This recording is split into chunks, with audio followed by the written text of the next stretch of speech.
Chipre es una isla mediterránea con más de 300 días de sol y playas cristalinas. Para muchos, es un lugar pacífico e idílico. Sin embargo, ¿qué pasaría si te dijera que, además de esto, el país tiene una historia mucho más oscura que contarte? Mira, si apartas la vista de Chipre, notarías una línea que lo cruza. No es literal, sino histórica, no geográfica. Se le conoce como la Línea Verde, y divide a Chipre en dos, convirtiéndolo en el último país dividido de Europa. Entonces, ¿cómo acabó un lugar tan pequeño y hermoso dividido en dos? Para entender eso, debes saber algo sobre Chipre que ha marcado su existencia. Ubicación. Solo mira dónde está situada cuando haces zoom hacia afuera.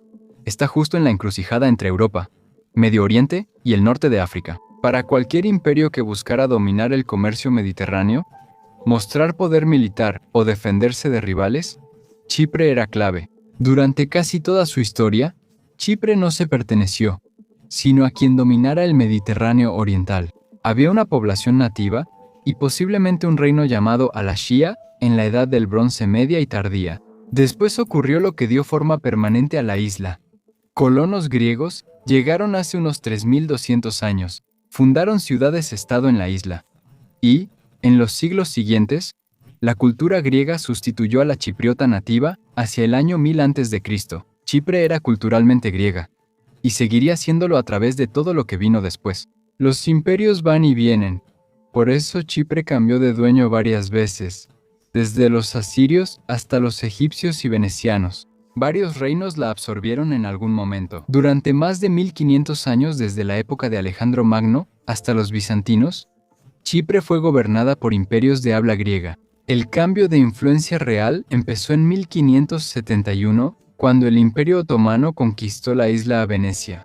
Ellos trajeron una población turca musulmana significativa a la isla, pero no intentaron asimilarse a sí mismos, ni tampoco a los griegos. Gobernaron con el sistema Milet, donde las comunidades religiosas manejaban sus asuntos. El jefe de la Iglesia de Chipre tenía autoridad sobre los griegos y mediaba con las autoridades otomanas.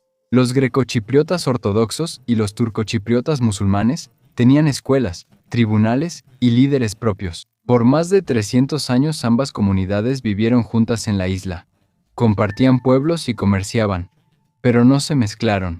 Esto no siempre fue pacífico y a veces hubo derramamiento de sangre, pero así ocurrió. Con la Guerra de Independencia de Grecia, en 1821, todo cambió.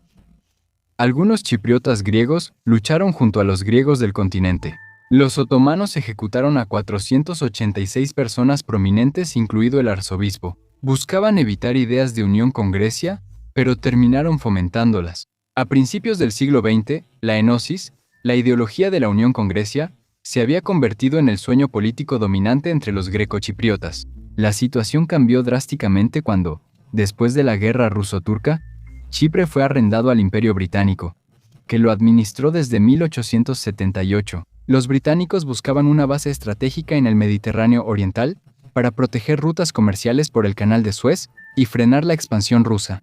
Los otomanos buscaban garantías de protección británica ante una posible agresión rusa. Tras el inicio de la Primera Guerra Mundial y la adhesión del Imperio Otomano a las potencias centrales, el Imperio Británico anexó Chipre en 1914. En 1923, con el Tratado de Lausana, Turquía renunció a reclamar Chipre, que en 1925 se volvió colonia británica. En ese momento, la población griega tenía la esperanza de que la posesión británica conduciría a la enosis. Pero por supuesto, eso no sucedió, y su relación naturalmente comenzó a deteriorarse.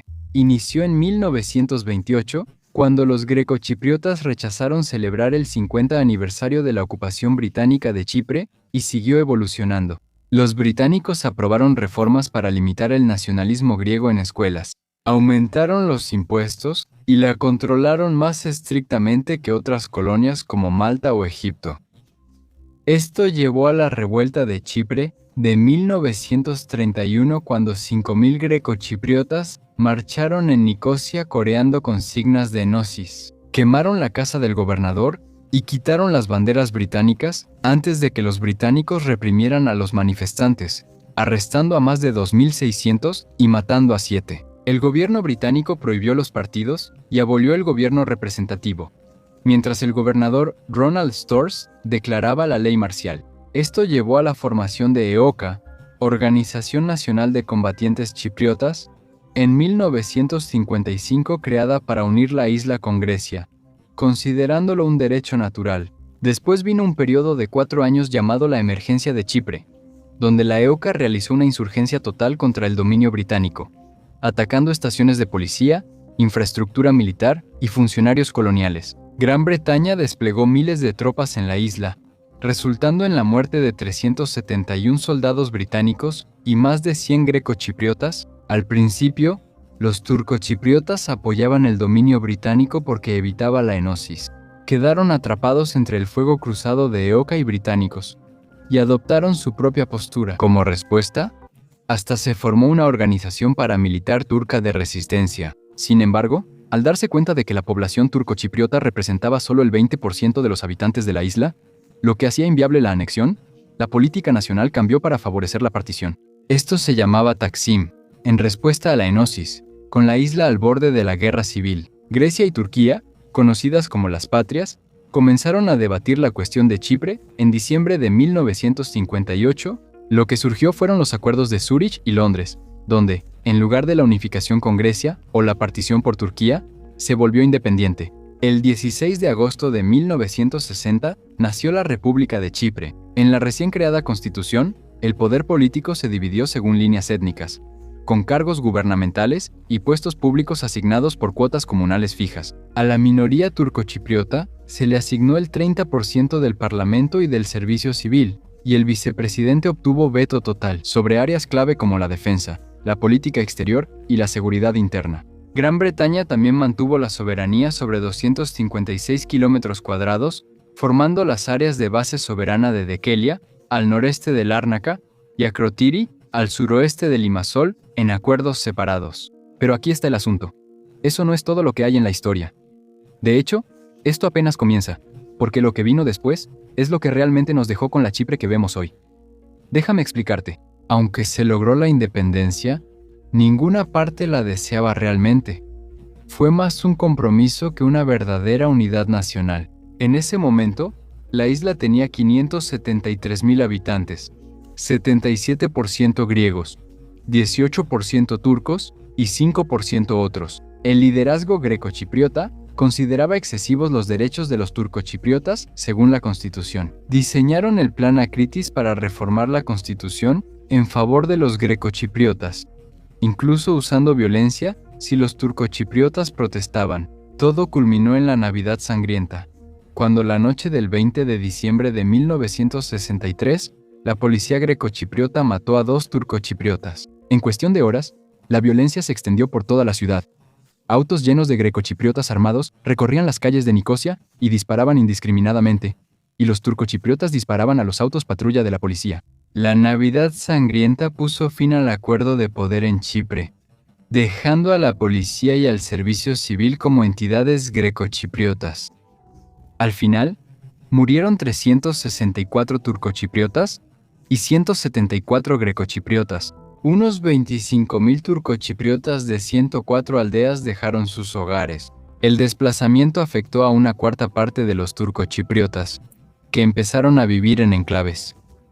Así comenzó la división actual. A fines de 1963, el general británico Peter Young se sentó ante un mapa de Chipre y, después de horas de reuniones de alto nivel, trazó una línea a través del mapa con un lápiz verde Chinagraph, dividiendo Nicosia y sus alrededores en dos. Se conocía como la línea verde, pero esta línea, como veremos, solo fue temporal porque 10 años después, todo se vino abajo. El 15 de julio de 1974, la dictadura militar griega bajo Dimitrios Ioannides llevó a cabo un golpe de estado en Chipre para unir la isla con Grecia. Hay mucho contexto sobre cómo pasó, pero lo explico sencillo. El golpe, liderado por oficiales griegos y la Guardia Nacional Chipriota, derrocó al presidente Makarios III en Nicosia y lo reemplazó con el nacionalista proenosis Nikos Samson. Si los chipriotas turcos sufrieron como resultado directo del golpe, sigue siendo un tema controvertido. Samson era considerado poco confiable por sus políticas proenosis y su trato brutal a los chipriotas turcos. En 1963, como miembro del equipo de EOKA, 5 días después, Turquía invadió Chipre, alegando su derecho a proteger la república según el Tratado de Garantía. La presión internacional finalmente llevó a un alto al fuego. Para entonces, el 37% de la isla estaba en manos turcas y 180.000 grecochipriotas habían sido desalojados del norte. Al mismo tiempo, alrededor de 50.000 turcochipriotas fueron desplazados al norte y se establecieron en las propiedades de los grecochipriotas desplazados, en una especie de intercambio de población. La tierra tomada por el ejército turco se volvió la base de la nueva Línea Verde, una zona de amortiguamiento de la ONU que ahora era el 4% de la isla, extendida desde Paralimni en el este hasta Kato Pirgos en el oeste, donde una sección separada rodea Kokina. Los límites no corresponden a tierras étnicas ni nada por el estilo, son simplemente líneas de alto el fuego, similares a la zona desmilitarizada de Corea. El ejército turco tuvo que dejar de invadir en cierto punto, y no habían ocupado toda la tierra, así que simplemente establecieron su propio gobierno. El norte se volvió el Estado Federado Turco de Chipre, esperando que los grecochipriotas hicieran lo mismo y crearan su propio Estado, pero eso no ocurrió. Tras 8 años de conversaciones fallidas, proclamaron la independencia como la República Turca del Norte de Chipre, también llamada Norte de Chipre. Esto fue considerado una ocupación ilegal por varias leyes internacionales, pero no importó, ya estaba hecho. El ejército turco erigió su propia barrera en el norte, hecha de cercas de alambre, muros de concreto, torres de vigilancia, fosas antitanque y campos minados. Es casi tan larga como la Línea Verde o la zona de amortiguamiento de la ONU, ambas de 180 kilómetros en Chipre. Tras la caída del muro de Berlín en 1989, Nicosia sigue como la última capital dividida de Europa y Chipre como el último país dividido. Desde entonces, ha habido innumerables conversaciones sobre el problema de Chipre, que básicamente consiste en encontrar una solución a largo plazo para la situación en la que se encuentran ahora, ya sea reunificación, solución de 2 estados o partición entre Grecia y Turquía. Estas discusiones mediadas llevan décadas con pocos resultados. Aunque el problema de Chipre es difícil de resolver, es fácil de manejar.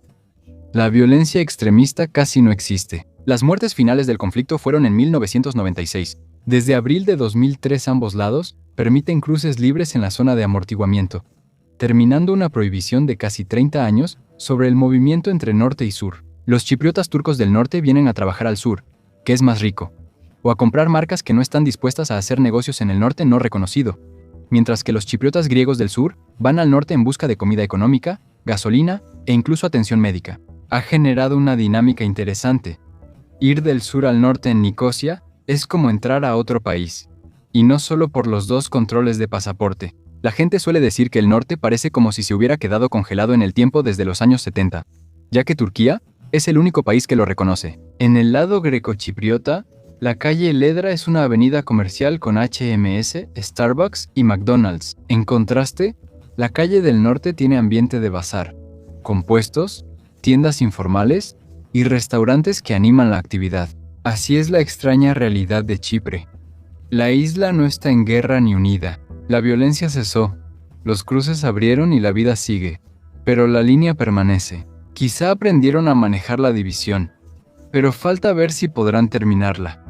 Gracias por vernos.